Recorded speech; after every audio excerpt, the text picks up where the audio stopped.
The motto of the Prince Takamura Japan Center is Hito to Chishiki no Kouryu, or bringing people and knowledge together. I'm excited to share with you now a new PTJC program that Her Imperial Highness just mentioned, that we believe will do this in a powerful way. It's the PTJC Seed Grant Program. Last year, as we were looking forward to the Prince Takamura Japan Center's 20th anniversary, the PTJC and the Faculty of Arts began developing a strategy for building on the PTJC's successful history of supporting research. It's done so by various means, including organizing conferences and supporting researchers through small grants. In some cases, those small grants helped researchers apply for larger grants, which in turn enabled them to undertake even bigger projects and involve more researchers.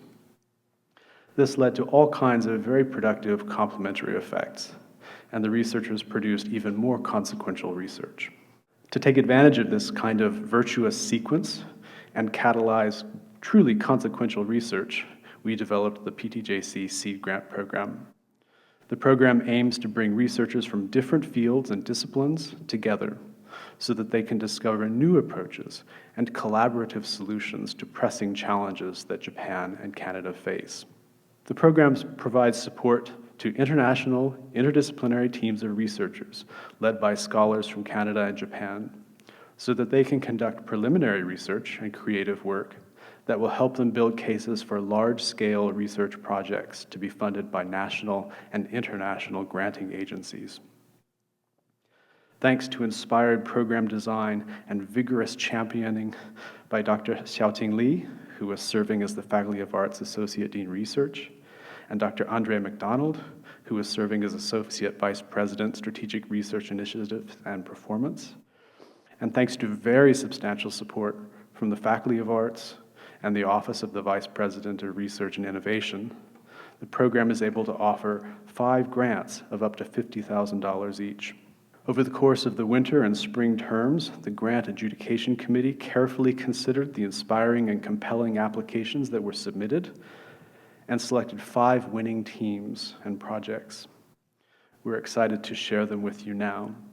I'll present them in alphabetical order of the last name of their U of A principal investigators, in other words, their research team leads. The first of these groups is led by Professor Sean Caulfield of the Department of Art and Design in the Faculty of Arts. His team's project is Visualizing Climates of Health. I'm going to share the words of Professor Caulfield and all of the grant applicants so that they can speak to you in their own words. Current scientific and academic research is foregrounding interconnectivity when considering human, animal, and ecological health. This integrated, unified research and practice methodology, often referred to as One Health, is becoming increasingly important in both public health policy and environmental discourse. Visualizing climates of health will contribute to this important area of inquiry by investigating ways that creative practice, interdisciplinarity, and cultural exchange can enrich our understanding of the complex relationships between the human and the more than human world. The project aims to foster responsive, adaptive, and sustainable public policy responses to the issue of environmental change. The project will be situated within the University of Alberta Climates of Health Research Hub. It's already developed an interdisciplinary team that includes researchers working across many fields and disciplines. These include biomedicine, science, social science, humanities, fine arts, engineering, and indigenous knowledge systems. The project will also involve 5 creative researchers from Musashino Art University in Tokyo. Now, I'm an art historian. I have to plump for this wonderful university. Musashino Art University began as the Teikoku Bijutsu Gakko in 1929. It's the old imperial art school. It's top grade, one of the finest art universities in Japan. The researchers there who'll be part of this project are Endo Ryuta, Tomii Motohiro, Oishi Hiroaki, Takahama Toshiya, and Motoda Hisaharu. Wonderful artists. Visualizing climates of health will also include 5 established creative researchers from across North America, including Yunmi Nam from the University of Kansas and Koichi Yamamoto from the University of Tennessee. There will also be science collaborators from the University of Alberta especially, Evan Davies from the Faculty of Engineering, Dwayne Fresnay from the Department of Earth and Atmospheric Sciences, Ann Hicks from Pediatric and Respiratory Medicine, and Aman Allah from Agricultural, Food, and Nutritional Science. Visualizing climates of health will unfold with a series of interdisciplinary workshops culminating in an exhibition at the Fine Arts Building Gallery on the U of A campus in 2026. The project will underscore the role that creative research, as well as cultural and interdisciplinary exchange, can play in considering the pressing interrelated questions of climate and environmental change and human health. Because of the gallery's extensive capacity for outreach, visualizing climates of health will also provide a platform to engage a broad spectrum of the public, both nationally and internationally, in meaningful discourse about this vital issue. Professor Caulfield is here with us.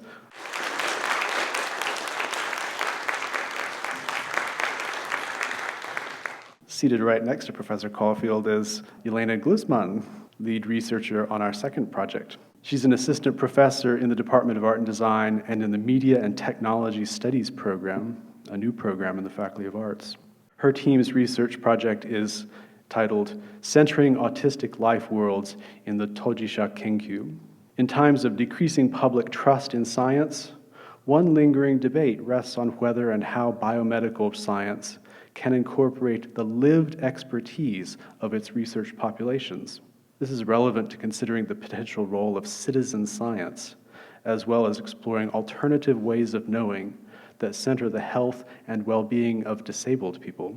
This project aims to learn from Tojisha Kenkyu, a research method that was developed in Japan, hence the Japanese name.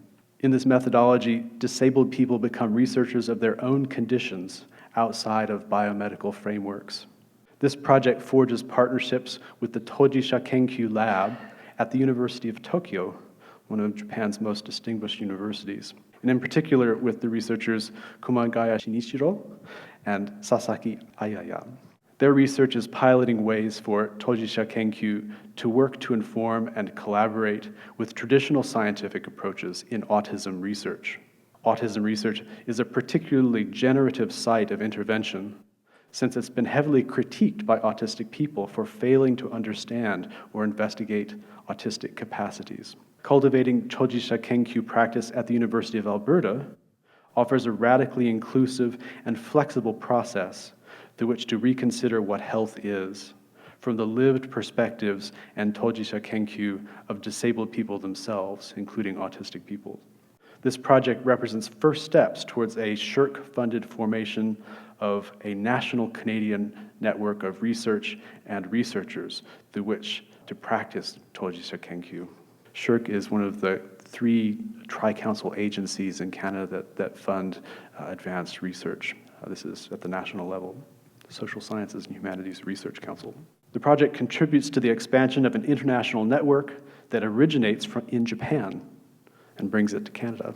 Public presentations by Tojisha researchers and screenings of the ethnographic film produced by the principal investigator and co-applicants will contribute to public policy debate about social stigma, autism, identity, and disability. A round of applause. Our third project is led by Kimberly Knowles, a professor in the Department of Psychology. Her team's project is the structure of language learning goal contexts across Asian and Anglophone contexts. A growing body of research suggests that multilingualism has many benefits. Study Japanese. Despite the societal and individual advantages associated with multilingualism, the trend in many Anglophone countries, including Canada, has been to move towards a decrease in public support for language education. This trend is in stark contrast to many Asian countries, including Japan, where competence in foreign languages, especially English, is an integral part of the curriculum. Although many factors may explain these differences, the human element of motivation remains the most variable determinant of language learning success. Understanding whether and how individual and sociocultural differences in attitudes and motivation predict language achievement will help teachers and researchers craft effective interventions to improve educational outcomes. This project will examine language learners' motivations using an empirically sound theoretical framework. The project will focus on examining its universality, or not, across East Asian and Anglosphere countries. And by Anglosphere, we're talking Canada and England. Moreover, by comparing Japan with China, two East Asian countries that have some similarities, but also important differences in sociocultural values and educational approaches, the project will be better positioned to understand the unique dynamics of the Japanese language learning context. The international team of this project includes Abigail Parrish of the University of Sheffield in the UK, Meng Liu of Beijing Foreign Studies University in China and also of the University of Cambridge, W.L. Quint Olga Baldwin of Waseda University, another of Japan's most excellent universities, Hirosawa Emiko of Waseda University, Kono Yuka of Waseda University, and Yamamoto Kie of the University of Tokyo. A round of applause for Kimberly Knowles. Our fourth project is led by Jeffrey Rockwell, who is a professor in the Department of Philosophy and Digital Humanities. His team's project is titled Hollywood Kyoto, Preserving the Historic Toei Studio Park. Professor Rockwell's application asked the question, how can we preserve Kyoto film history when they're tearing it down?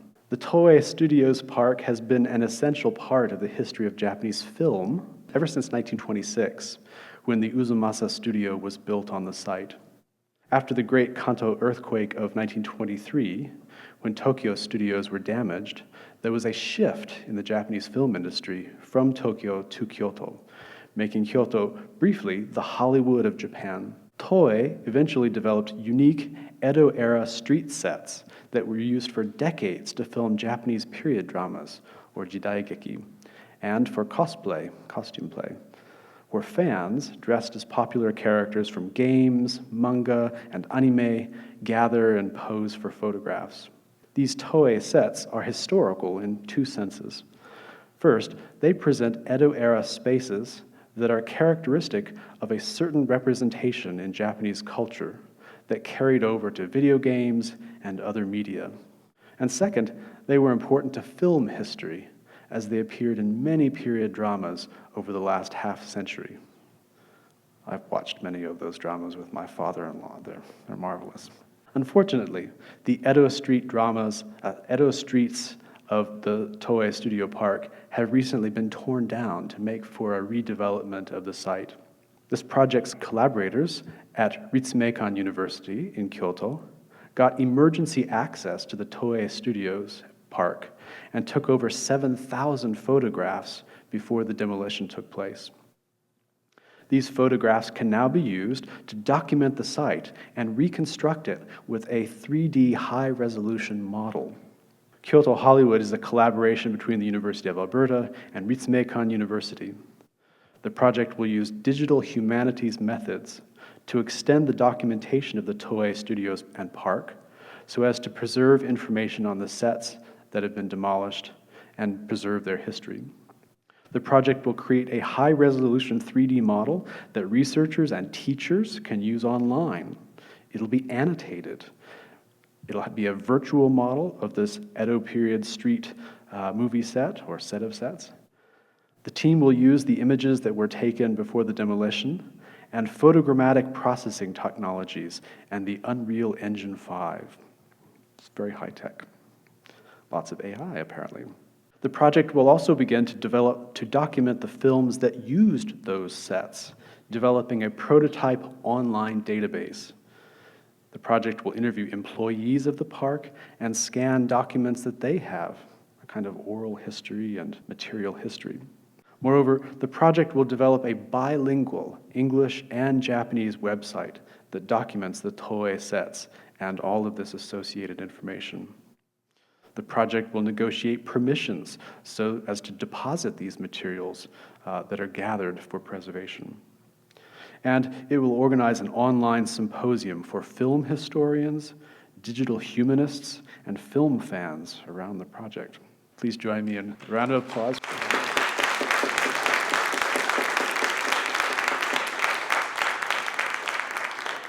I want to call out the Japanese researchers who are part of this project at Recipients University.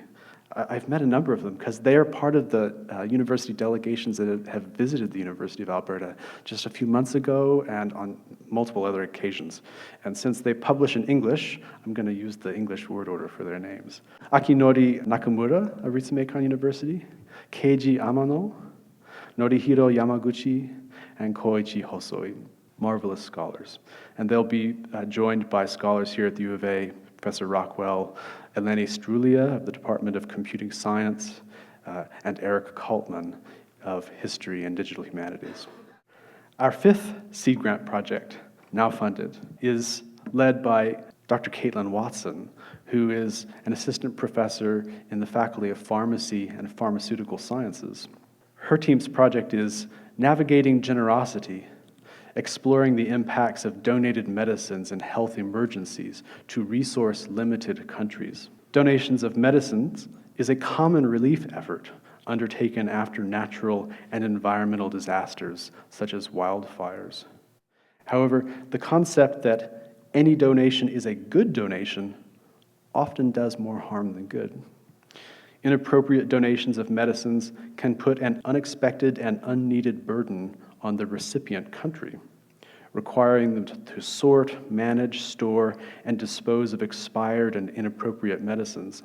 The donation of unwanted or inappropriate pharmaceutical items is a global issue and wastes valuable environmental and health resources. Pharmaceuticals also pose a significant environmental risk by impacting animals and the ecosystem. The global issue of inappropriate medicine donations has not been adequately studied from an interdisciplinary and systems perspective. More evidence is needed on the motivations, effects, and outcomes of these donations to understand how we can curb inappropriate donations being exported to resource-limited nations and mitigate the unintended negative effects of inappropriate donations. Before we can propose solutions to address this global challenge, we first must deeply understand the complexity and interconnectedness of the problem. It's anecdotally and intellectually understood that inappropriate donated medicines pose a risk to people and the environment, but the extent of the issue and the value of these donations is not well understood. Navigating Generosity will address this by creating stakeholder maps of the process of pharmaceutical donations and the methods of incentivization. The project will use social network analysis for the United Kingdom, Canada, Japan, Nigeria, Rwanda, and Uganda from the perspectives of health, environment, and economic sciences. This international team's members include Arakawa Naoko of the University of Nottingham in the UK, Takeda Kayoko of Hokkaido University of Science, and Irie Tetsumi of Kumamoto University, as well as a very lengthy list of researchers and stakeholders from universities and health organizations in Nigeria, Uganda, Canada, the United Kingdom, the United States, and of course, Japan. Professor Watson was not able to join us today, but I'd like to give a round of applause to her as well.